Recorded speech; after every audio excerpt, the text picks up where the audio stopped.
The seat no one wanted. Emma Carter almost turned around at the ballroom doors. For a brief, humiliating second, she considered pretending she'd walked into the wrong wedding entirely. The chandeliers alone were enough to confirm she didn't belong here. Crystal tears dripping with light, reflecting off marble floors so polished they looked wet. Everything gleamed. Everything whispered money. And Emma, in her modest navy blue dress she'd bought on clearance 3 years ago, felt like a smudge on a flawless mirror. She adjusted the thin strap of her purse and took a steadying breath. "You're here because you were invited," she reminded herself. "That counts for something." It didn't feel like it. The wedding planner swept past her without a glance, heels clicking sharply. Groups of guests clustered together in elegant knots. Women in silk gowns laughing too loudly, men in tailored suits exchanging handshakes that looked more like business deals than greetings. No one looked nervous. No one looked lost. Emma did. She scanned the room for Maya, the co-worker who had invited her as a last-minute +1 after her own date bailed. But Maya was already gone, absorbed into the bridal party chaos, laughing with people Emma had never met and likely never would again. Emma's phone buzzed. "Maya? OMG, I got pulled into photos," loudly crying face, "just find your table." Emma stared at the message, then slipped the phone back into her purse. "Of course," she murmured to herself. A uniformed attendant approached, holding a stack of place cards. "Name? Emma Carter." He flipped through quickly, then pointed. "Table 12. Back corner. Back corner. Again." Emma nodded politely and followed his gesture. Table 12 was partially hidden behind a towering floral installation. White roses, orchids, and cascading greenery that probably cost more than her monthly rent. The table already held several guests deep in conversation, all impeccably dressed, all clearly familiar with one another. There was one empty seat. Emma slid into it quietly, hoping to disappear. She folded her hands in her lap and kept her gaze low as servers placed salad plates in front of the guests. Conversation flowed effortlessly around her. Talk of hedge funds, destination vacations, and private schools she'd only heard of in passing. No one asked her name. No one made eye contact. She took a small bite of salad, chewing slowly, forcing herself to look occupied instead of unwanted. "You can do this," she told herself. "It's just a few hours." Then a voice cut through the noise. "Excuse me. Is this seat taken?" Emma looked up. The man standing beside her chair didn't belong to the background of the room. He commanded it without trying. Tall, broad-shouldered, dark-haired, wearing a tuxedo that fit him like it had been designed specifically for his body. His presence felt deliberate, calm, powerful in a way that didn't need attention to prove itself. His eyes, striking, intelligent, almost unreadable, were focused on her. Emma blinked, momentarily forgetting how to speak. "No," she said finally, gesturing awkwardly. "It's free. Mind if I join you? Please." He pulled out the chair and sat, movements smooth and unhurried. A faint scent of something expensive and clean followed him, subtle, not overpowering. "I'm Daniel," he said, extending his hand. "Daniel Hale." "Emma?" she replied, shaking it. The contact sent a brief, unexpected jolt up her arm. He smiled, not the practiced smile she'd seen plastered on half the room, but something warmer. "Real. You look like you're considering an escape plan," Daniel said lightly.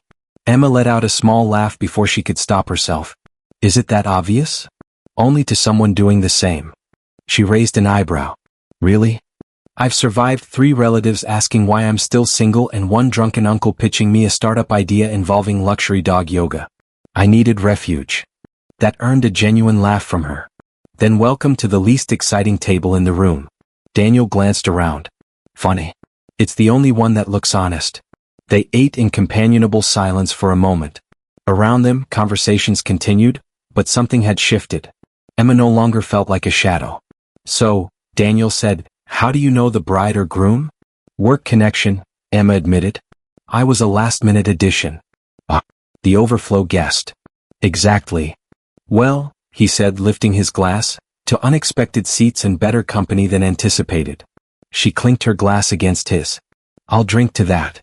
As dinner progressed, Daniel asked questions, real ones, about her job, her interests, her life, and he listened, not distracted, not scanning the room for someone more important.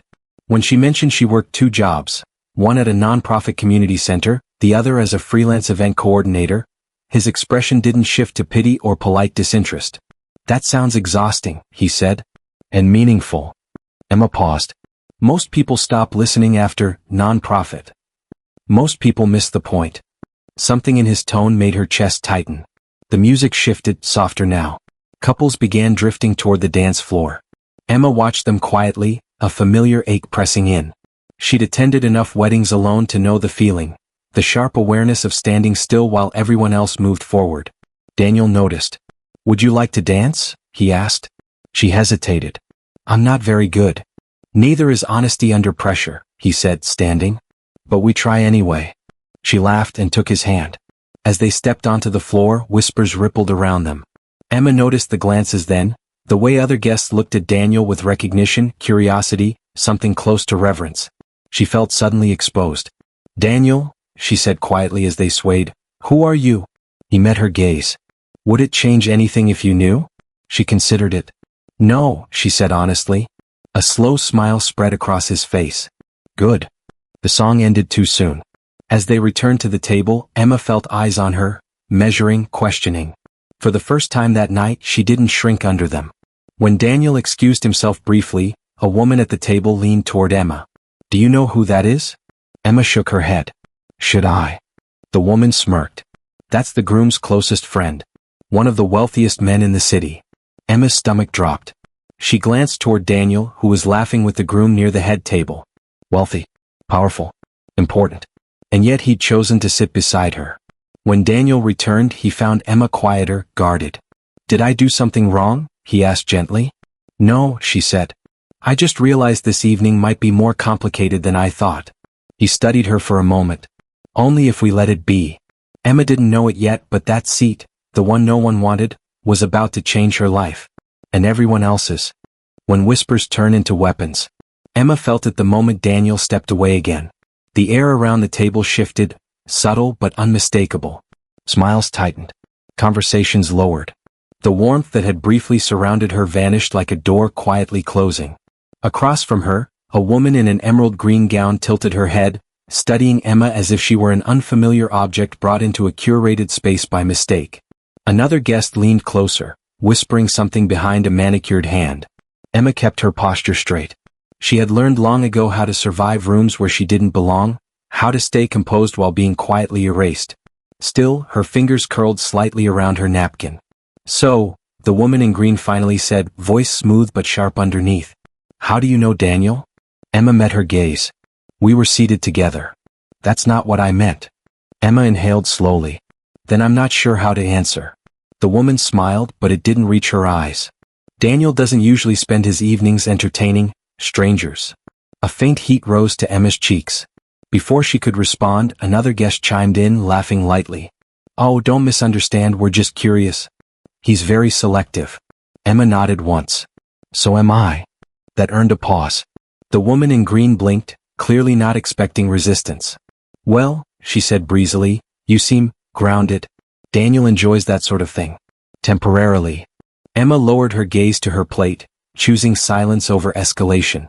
She'd learned that sometimes dignity was simply refusing to beg for respect. The band began playing again, louder now, filling the ballroom with sweeping strings. Daniel returned moments later, unaware of the subtle shift. "Did I miss anything?" he asked, sitting beside Emma. "No," she said quietly. "Just conversation." But Daniel noticed what others often underestimated: small changes, micro-expressions, tension carried in stillness. His jaw tightened slightly.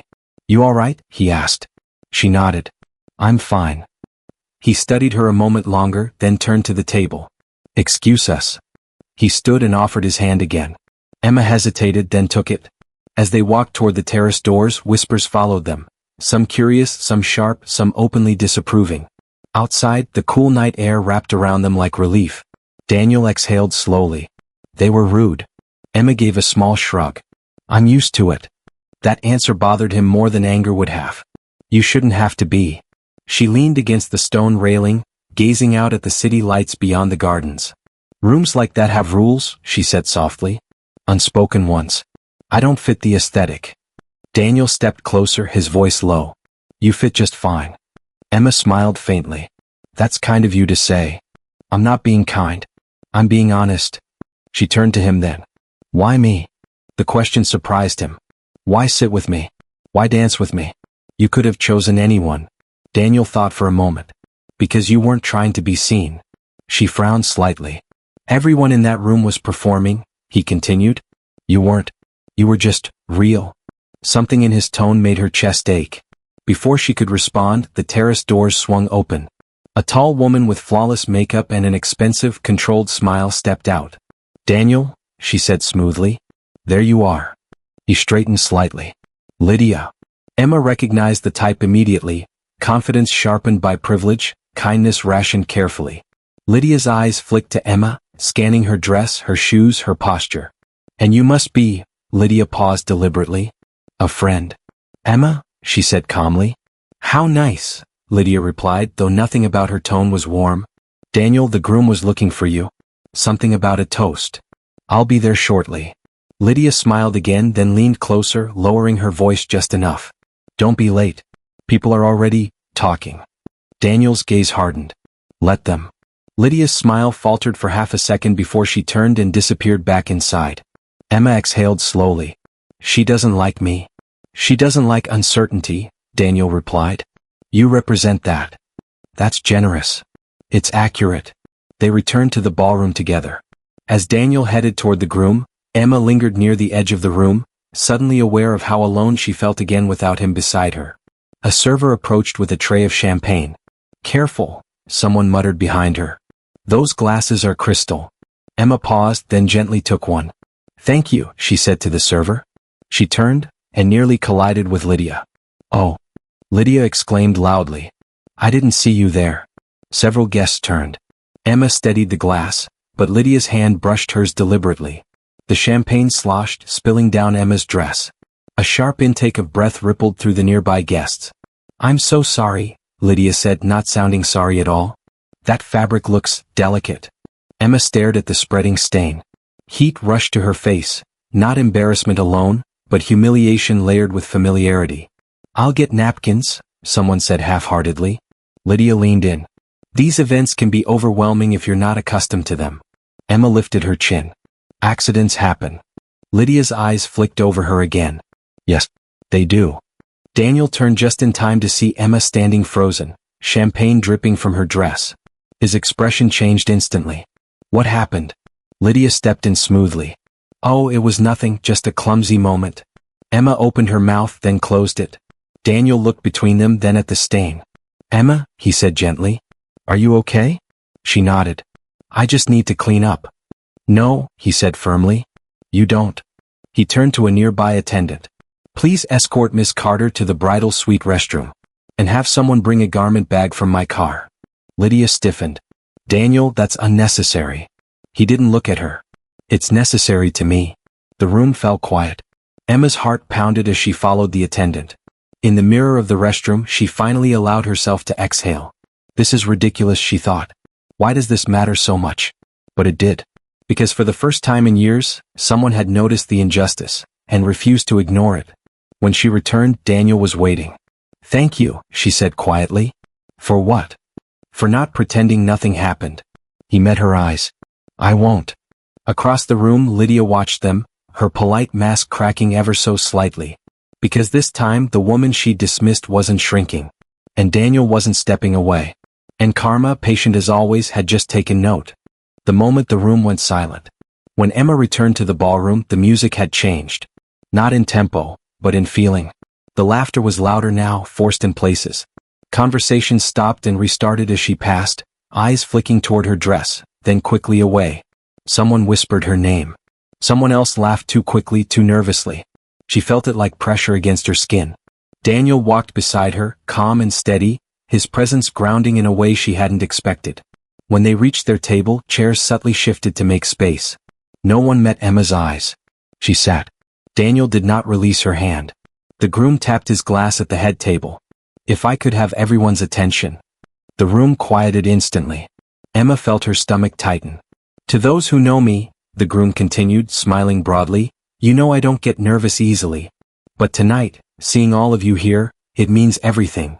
Polite applause followed. I want to thank my family, my wife's family, and especially my best man. Daniel stood. A ripple of murmurs moved through the room. Emma hadn't realized how closely people had been watching him, waiting, assessing. Daniel adjusted his cufflinks calmly before speaking. I wasn't planning to say much, he began. But tonight reminded me why this moment matters. He glanced toward Emma. Several heads turned. There's a tendency in rooms like this, Daniel said evenly, to measure worth quickly. To assume value based on labels. Appearances. Associations. The room stilled further. Emma's pulse quickened. I've spent my life surrounded by success, he continued. And I've learned something important. It often hides behind humility. A few guests shifted uncomfortably. Daniel's gaze remained steady. Earlier tonight, I chose to sit at table 12. That earned scattered laughter. Not because it was convenient, he said, but because it was honest. Emma felt heat rise to her cheeks. At that table, Daniel continued, I met someone who reminded me what grace looks like under pressure. Someone who didn't perform, didn't posture, didn't demand attention, yet carried herself with dignity when it wasn't offered. Silence. Emma's hands trembled slightly in her lap. Emma, Daniel said gently, turning fully toward her. Would you stand? Her heart slammed against her ribs. She hesitated, then rose. Dozens of eyes fixed on her. She came here tonight as a guest, Daniel said. But she was treated like an inconvenience. A sharp inhale echoed somewhere in the room. She was spoken down to. Dismissed. Tested. Lydia's posture stiffened near the dance floor. And still, Daniel continued, she responded with kindness. Emma swallowed hard. What most of you don't know, Daniel said, voice calm but firm, is that Emma Carter is the executive director of the Carter Community Initiative, an organization that has quietly funded education, housing, and food security for over 3,000 families. The room went completely still. Emma's breath caught. She runs it without donors' galas, Daniel said. Without press. Without applause. Murmurs broke out, this time louder, uncontrolled. She also coordinated the logistics for 3 of the city's largest charity events last year, he continued, including one hosted by the same foundation many of you proudly support. Faces paled. Lydia stared openly now. Daniel turned back to Emma. She didn't mention any of this. Because she doesn't need validation. The silence stretched. And I didn't step in tonight because of who she is on paper, he added. I stepped in because of who she was when no one was watching. Emma's eyes burned. The groom cleared his throat. I think we all owe Emma an apology. Applause started slowly, then grew. Some clapped enthusiastically. Others reluctantly. A few remained frozen. Emma sat back down, legs unsteady. Daniel leaned close. You okay? She nodded, though tears blurred her vision. I didn't want this. I know, he said. That's why it matters. Across the room, Lydia's smile was gone. She approached the table, movements stiff. Emma, she said, voice tight. I had no idea. Emma met her gaze. I didn't think it was relevant. Lydia swallowed. Perhaps I was mistaken. Emma held her expression neutral. Perhaps. The power shift was unmistakable. Guests who had ignored her now approached, offering compliments, asking questions, praising her work. Emma answered politely, but her energy had shifted. She no longer felt the need to impress. Daniel watched quietly. Later, as the night wound down, Emma stepped outside again, needing air. Daniel joined her moments later. You changed the room, he said. No, she replied softly. You did. He shook his head. I just removed the noise. She turned to him.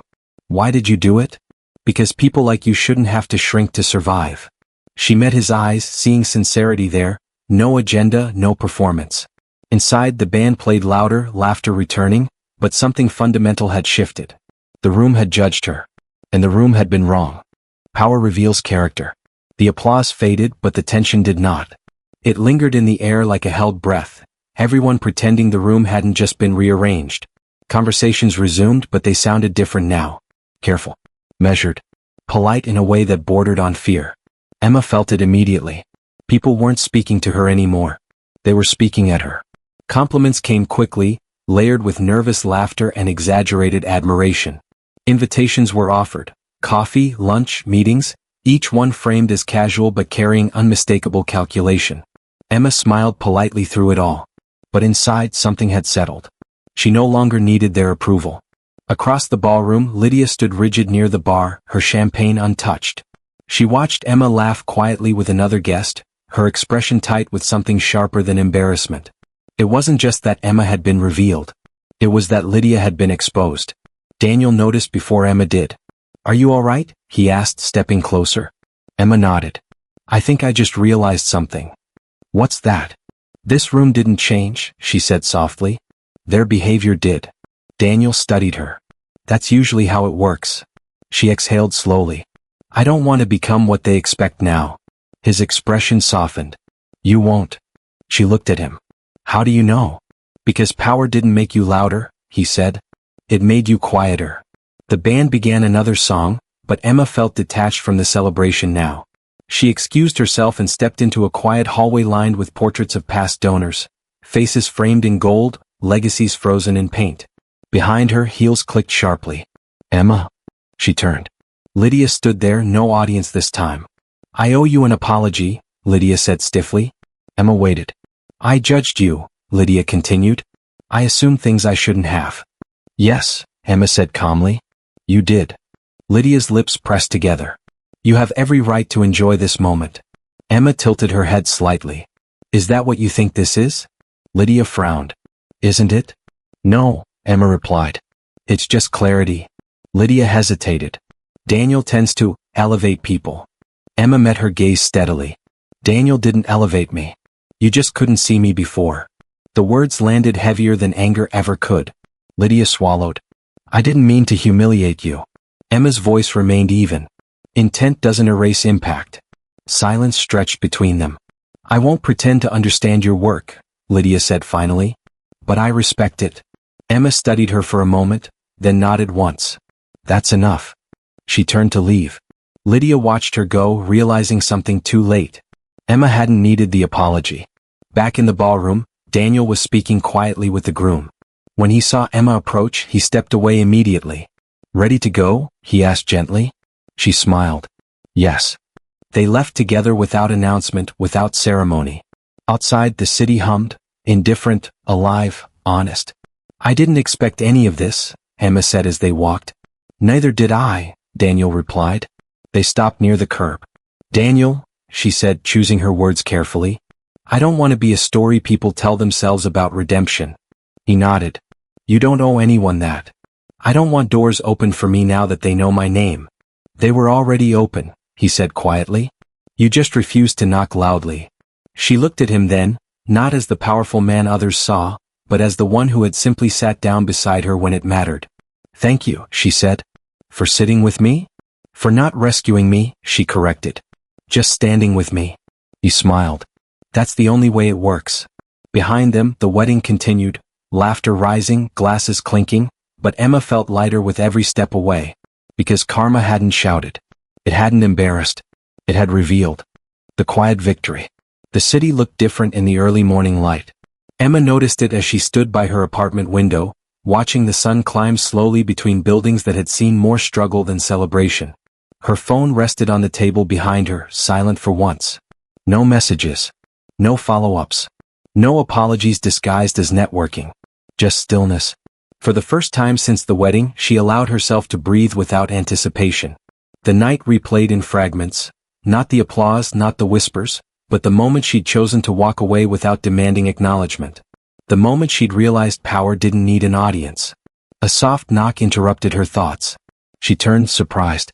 Daniel stood at her door, no driver, no tailored suit, just jeans, a simple jacket, and an expression that carried none of the weight others projected onto him.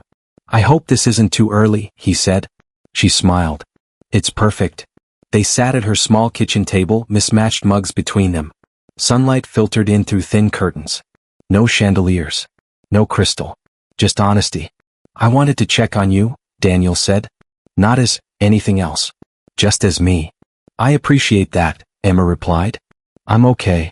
He nodded, studying her. "You handled last night with more grace than anyone I know." She shrugged lightly. "I've had practice." "That shouldn't be a requirement." "No," she agreed.